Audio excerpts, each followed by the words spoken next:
Olá, eu me chamo Luiz Adamo e sejam bem-vindos ao nosso boletim informativo de soja e milho, que a gente traz aí diariamente para vocês, trazendo sempre as notícias mais relevantes para o mercado de soja, milho, principalmente em relação a Chicago, a questão do milho também na B3, dólar aqui dentro do Brasil, o mercado de prêmios para a soja e também alguns pontos relevantes à questão climática. Então fique com a gente para acompanhar as notícias que tiveram relevância no mercado de hoje. Nesta sexta-feira, dia 22/8, os futuros da soja encerraram o dia com leves ganhos, buscando sustentação na disparada das cotações do óleo de soja, que foram impulsionadas à medida que a Agência de Proteção Ambiental americana começou a resolver uma série de pedidos de pequenas refinarias de petróleo para a isenção das leis de biocombustíveis do país, diferindo assim 63 dos pedidos e negando 28. Além disso, tiveram mais 77 pedidos recebendo aprovações parciais. O próximo passo, lógico, além das análises dos casos restantes, é a decisão de compensação das refinarias maiores de parte do volume isento das pequenas refinarias. Além disso, como fator autista, foi o discurso do presidente do Banco Central americano, Powell, sinalizando a proximidade de uma corte na taxa de juros americanas já para o mês de setembro, o que claramente traz uma tendência de baixa para o dólar e maior competitividade pelo grão americano, sendo esse um fator de alta no mercado. Ainda também vimos rumores de que a China estaria procurando soja norte-americano para voltar às compras por lá, o que mostra uma maior demanda pelo produto americano. E por fim, aí já evitando maiores ganhos da soja, foram as informações relacionadas ao ProFarm Crop Tour, confirmando a boa safra a ser colhida pelos Estados Unidos.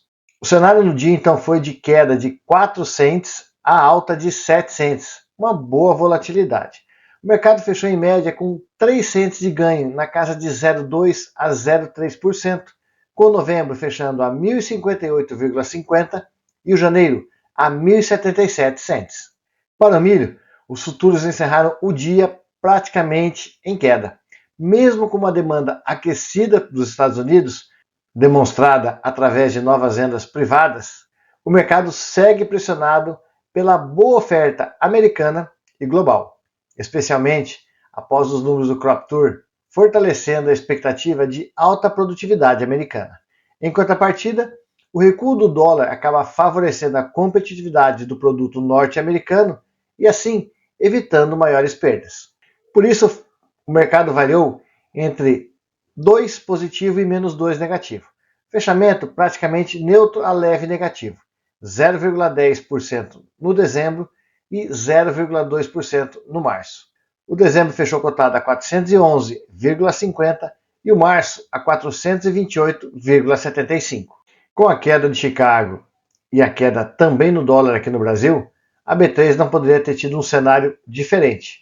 A queda acabou sendo na casa de 0,3%, o que equivale a aproximadamente 20 centavos por saca.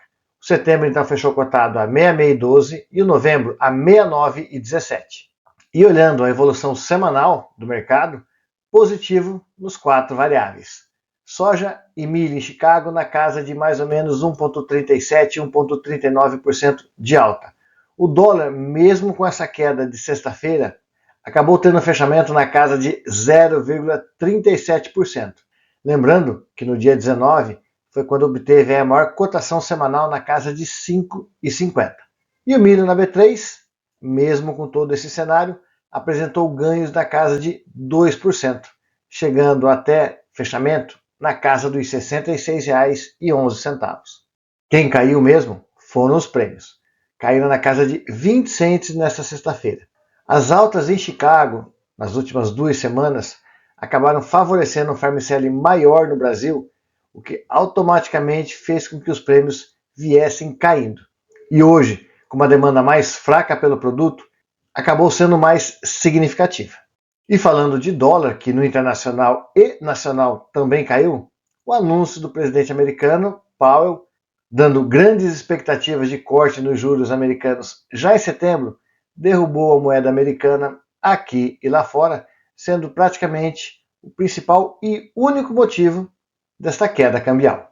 O cenário então foi queda de 1,1%, 5,4186, por uma variação de 5,4116 e 5,4766.